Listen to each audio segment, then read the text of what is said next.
पुणी इंडिया पाकिस्तान रो जो यूट्यूबर अच्छा सोशल मीडिया को बैन कर देछि।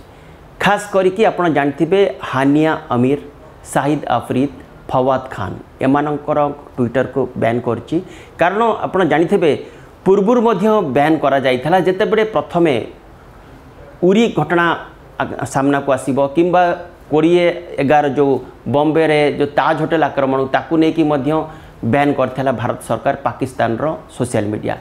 किंतु जेहेतु पहलगाम परे ताकू मध्य बैन करथिला कारण पहलगाम रे जदि बा से चलैथला किंतु किछि पाकिस्तानी यूट्यूबर तथा पाकिस्तान रो जो ट्विटर जो अछंती से माने विभिन्न प्रकार कटु भाषा कहीकि भारत को समालोचना करथिले एवं हुस्कौथिले तांकर कंटेंट सेमिति सेति भारत तांकर ट्विटर को एवं यूट्यूबर मानकर जो सोशल मीडिया को बैन करथिला। तेणु एबे मध्य आपण जानिथिबे ए 3 जनकर विभिन्न प्रकार जो कहा जाउची विभिन्न दंगामूलक एवं उत्तेजनामूलक तांकर जो ट्विटर से लिखिथिले तेणुकरी पुणी भारत बैन कर दे पाकिस्तान यूट्यूबर ए 3 जनकर।